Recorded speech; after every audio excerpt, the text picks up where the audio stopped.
You have less than 1 hour to live.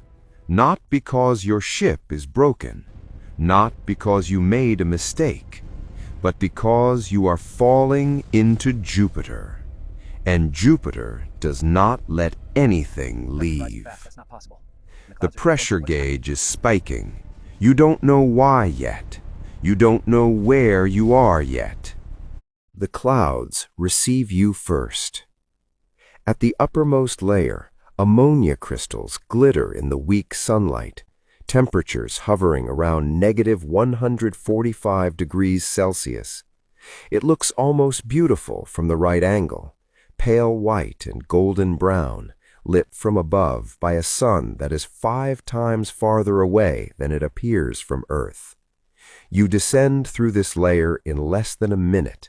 The light fades, the temperature rises. Below the ammonia cloud, a second cloud layer waits, ammonium hydrosulfide, a compound that smells, on Earth, like rotten eggs mixed with industrial solvent. You would not be alive to smell it. But the chemistry is worth understanding because it tells you something about what this atmosphere is made of. This is not a planet with a thin veneer of gas sitting above a solid surface. This is a planet that is almost entirely atmosphere. There is no ground, there is no landing, there is only descent. But that's not the worst part. The pressure.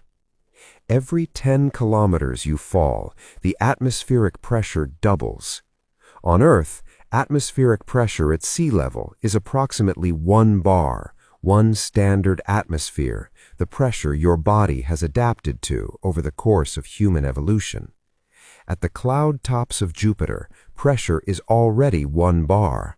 At 50 kilometers below the cloud tops, it is 5 bars.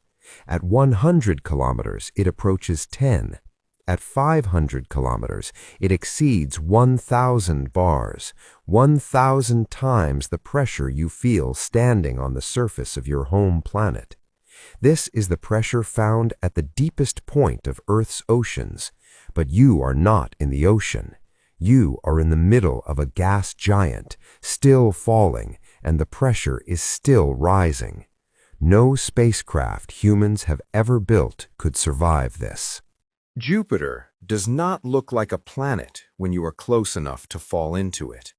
It looks like a wall, a continent-sized wall of rust and amber and cream, rotating beneath you with the slow, indifferent patience of something that has existed for 4.5 billion years. It does not notice you. It will not notice you. And that, perhaps, is the most terrifying part of what is about to happen. You are not dying at the hands of something hostile. You are dying because you are simply too small to matter. Let that settle for a moment. Jupiter is not a large planet. That word large carries no useful meaning here. Jupiter contains more than 1,300 Earths by volume. The Great Red Spot, that centuries-old storm system rotating in its southern hemisphere, is wider than 2 Earths placed side by side. The planet's magnetosphere extends nearly 5 million kilometers toward the Sun and stretches almost 1 billion kilometers in the opposite direction. A magnetosphere so vast that if you could see it from Earth with the naked eye, it would appear larger than the full moon in your sky. Jupiter is not a large planet. Jupiter is a category, a scale of existence for which human language was never designed. And you are falling into it. The mass of this planet is 2.5 times greater than all other planets in the solar system combined. Its gravitational pull at the cloud tops, the entry point, the last place where your instruments might briefly hold, is already 2.5 times what you feel standing on Earth. Your body weighs more than it did this morning. Your heart is working harder. The fluid in your inner ear is shifting. You feel heavier in a way that has nothing to do with emotion and everything to do with physics. The Galileo atmospheric probe, launched by NASA in 1989 and released into Jupiter's atmosphere in December of 1995, remains the only human-made object to have deliberately entered Jupiter's clouds. It was not designed to survive. It was designed to transmit data for as long as possible before being destroyed. It lasted 58 minutes. It reached a depth of approximately 150 kilometers. The pressure at that depth was around 23 bars. The probe's instruments measured wind speeds exceeding 500 kilometers per hour. Horizontal winds, not vertical, ripping across the atmosphere in jet streams that encircle the planet like invisible rivers of violence. 58 minutes, 150 kilometers, 23 bars of pressure. And then it was gone. Your descent would not even be that dignified. A spacecraft not designed for Jupiter's atmosphere would be shredded by aerodynamic forces within the first 60 seconds of atmospheric entry. Heat generated by friction against the gas layers, reaching temperatures comparable to the surface of the sun. Any heat shield capable of handling Earth re-entry would be insufficient here. The energy involved is of a different order entirely. Jupiter's gravity accelerates you faster. The atmosphere is denser. The physics does not negotiate. And then it gets worse. Below the depth where Galileo was destroyed, below the crushing pressure zones, below the chemical storm layers, the atmosphere of Jupiter transitions into something that has no analog on Earth. At approximately 20,000 kilometers below the cloud tops, under pressures approaching 100,000 bars, hydrogen, the most abundant element in Jupiter's atmosphere, ceases to behave as a gas. It ceases to behave as a liquid. It becomes something else entirely. Metallic hydrogen, a phase of matter in which electrons are stripped from their atoms and flow freely, conducting electricity the way metal does. This sea of metallic hydrogen, churned and convected by the planet's internal heat, is believed to be the source of Jupiter's enormous magnetic field. Nothing reaches this depth.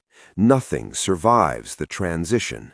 Not because of a single catastrophic failure, but because every single system, thermal protection, structural integrity, pressure resistance, electronic function, collapses independently and in sequence long before you arrive.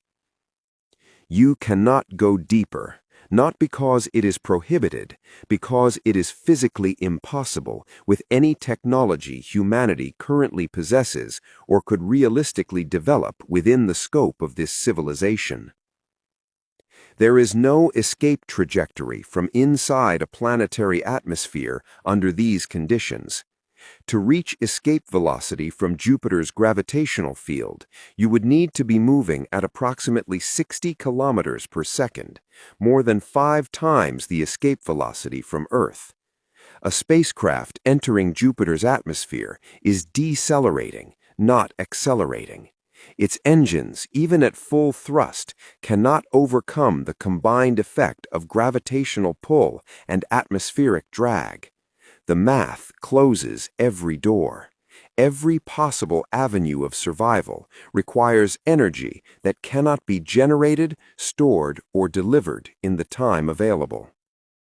The impossibility is not technical. It is thermodynamic. It is gravitational. It is fundamental. You cannot land on Jupiter because there is nowhere to land. You cannot survive Jupiter's atmosphere because no material can withstand what it demands. You cannot escape Jupiter once inside it because the physics of the situation has already decided the outcome before you had time to understand the question. This is what makes Jupiter different from danger in the conventional sense. Danger implies a chance. Danger implies that with the right preparation, the right equipment, the right decisions at the right moment, survival is possible. Jupiter does not offer that framing. Jupiter simply is what it is, massive, indifferent, governed by laws that were written before the Earth had finished cooling, before the first cell had divided in the first primordial ocean, before the first creature had looked up at the night sky and felt the particular human sensation of wondering what was out there. We looked up. We built telescopes. We sent probes. We orbited. We measured, photographed, theorized, computed. And in all of that effort, across all of that accumulated intelligence and ambition, we confirmed one thing above all others. There are places in this solar system where we do not belong. Not because we are unwelcome, because we are irrelevant. Because the forces at work in those places were never calibrated to accommodate something as fragile as a living being. Jupiter has existed for 4.5 billion years. It will exist for billions more. In that entire span, the question of whether anything as brief and small as a human life can survive its atmosphere is not even a meaningful question to ask the planet itself. It is a question only we can ask, and only we must answer. We are not the measure of the cosmos.